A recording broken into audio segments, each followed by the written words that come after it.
What's going on, everybody? I hope it's going well. This is Adam from the Homeward Path Podcast, and today I am announcing a new content series. A weekly series devoted to examining a standard, modern, pauper, whatever format I'm playing, a project deck that I am working on, going over why I'm building it, what makes it tick, why it's good, why it's bad, what it's good against, what it's bad against, and how I'm paying for it. Because part of the focus of my podcast series is playing Magic on a budget, time, financial, or otherwise. And in order to get away with doing that, we need to have a little bit more transparency in how we're getting the cards that we're playing with. So right now, I'm going to kind of go over what I have, both completed and what I'm working on. And from there, that'll lay the foundation for what we end up working on down the line. So for standard, I currently have 2 decks built. One of them is Rakdos Aggro, and one of them is It Phoenix, with an honorable nod to being able to port it into It Drakes. Because, Terramander is an awesome Magic card, and I love playing it. Probably one of the decks I'm going to be working on before long is redesigning the It Drake shell to compete in the Planeswalker metagame, but it don't matter. As far as mana base concerns go, I have shock lands in every color combination that doesn't include white. I have shockland, checkland, mana bases in every color combination that does not include white. So, Gruul, Rakdos, Dimir, which gives me access to things like Temur, Grixis, Sultai, Golgari, Simic, like all the stuff. So that gives me a pretty wide base to choose from, a lot of different decks to play around with. And then as far as the actual, engines that I've invested in, I tried to keep it to engines that I could play in multiple decks. So, removal spells that are viable and stuff as far-reaching as, going from Temur Reclamation to something like Grixis Midrange. I want removal spells that will be portable. Gonna have to share cards. I'm gonna have to dismantle one deck to build another one. So I'm gonna have all these built at once. I'm definitely not that well endowed in mana based and Magic cards in general, but that does give me the freedom to jump around a little bit here and there and play most of what I want, with an obvious exception of white decks that want to play other colors. I do have a set of Clifftop Retreats. I do not have a set of Sacred Foundries. I picked up the Clifftop Retreats on the idea of potentially trying to get into the Feather deck. I don't think I'm going to play that deck now.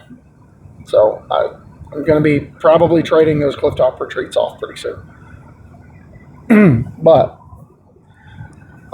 engine-wise, I've got Temur Reclamation is a deck that I can build.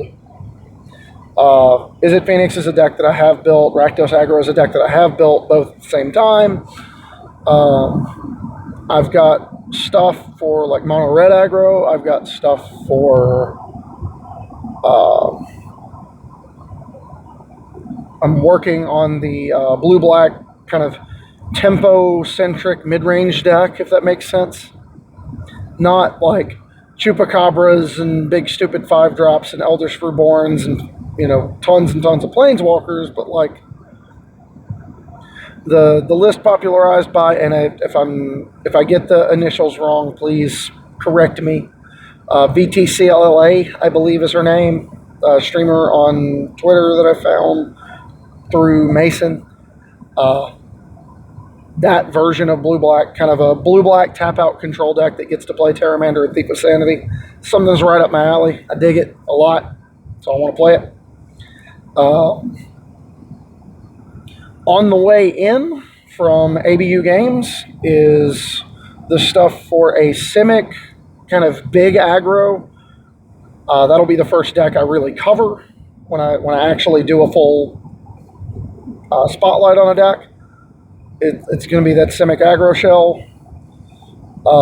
Once I actually sit down and like dial in what I'm doing. And then I've got stuff for Gruul as a fallback on its way in, and some of the missing pieces from some of the other stuff. So the goal of this series is to explain not only what I'm playing and why I think it's good, but maybe to help some of you understand how I manage the budget aspect of the game. Because it's more important than a lot of people let on.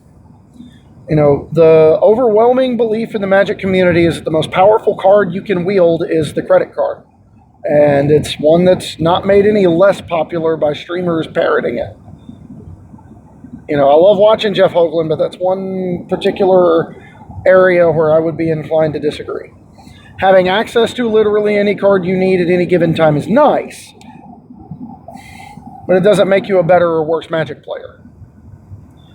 It just makes you better able to switch when and if you find something that maybe gives you an edge. But it's possible to do it other ways. Currently, I have a balance of about $28 in store credit at my LGS, Goose's Computers and Games. I have $0 in store credit at ABU Games, and $0 in gift certificate credit at CoolStuffInc.com. I've spent everything that I had to get myself in the position that I'm in now. Commander deck wise, I have Miri Weatherlight Duelist that my wife plays. Sarah loves it. It's her baby. Gradually upgrading that here and there. I currently play Niv Mizzet as a Spellslinger deck, and then I am working very, very, very slowly on Yuriko the Tiger Shadow. I'm still trying to figure out for sure what I want to do with that. There's a lot of stuff I'd like to do, but I don't think I'm ever going to get there. We'll find out. Maybe. And then I have Prosh Skyrider of Care, but the more I play it, the more bored I get with it. I don't actually enjoy playing it like I thought I would. So that's probably one that I'm going to dismantle and then use the pieces to get myself into something else, whether it be for Standard, Modern, Commander, Pauper, or whatever. For Modern, I don't actually have a deck physically put together, but I have the overwhelming majority of both Izzet Phoenix and Grixis Death Shadow. The notable omissions from both decks being Snapcaster Mage, and then from Grixis Death Shadow, I don't actually have the Death Shadows. But, you know, I've got a Fetch Shock mana base, something I invested quite a lot of capital in last year in order to get. You know, I've got Bloodstained Mires, Polluted Deltas, and then Steam Vents, Watery Graves, and Blood Crypts. So, you know, as long as what I'm playing is in Grixis colors, I can make it work. Especially if it's in Grixis colors, because the mana's going to be smoother. But all that aside, I mean, that's the goal here. I want to talk about what I'm working on, why I'm working on it, and how in the world I'm paying for it. Because with a podcast as dedicated, supposedly, to budget content as I'm supposed to be, I don't actually talk about it all that much. So this is being done, the reason why is twofold. The first is the one I just laid out. I want to have more budget-oriented content as part of the, quote, Homeward Path brand. But I also want to do a better job on the actual podcast episodes of doing more evergreen topics instead of talking so much about a particular week in Standard or a particular metagame trend in Standard or a particular metagame trend in Modern this week. Instead, I'd like to do more of a focus on evergreen content, stuff that goes longer. Every once in a while, working in an episode about Standard or Modern or Commander or whatever is fine. but I don't think I need to do nearly the level of what I've been doing with that kind of content. So, it also gives me an excuse to shoot video in the car so you can actually see where the podcast has been recorded to this point, and these episodes will be recorded from here on. So this is the studio. This is what we got. This is where the magic has happened for all this time. Pun completely intended, by the way. Next on the equipment purchase docket is a mount so that I can just mount the phone on the dash, hit record, and start talking.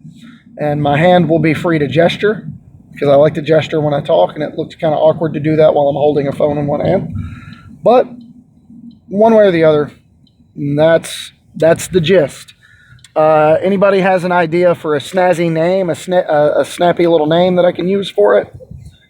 I am more than open to suggestions. But until then, thanks for checking it out. Let me know questions, comments, concerns, and we'll catch you next time.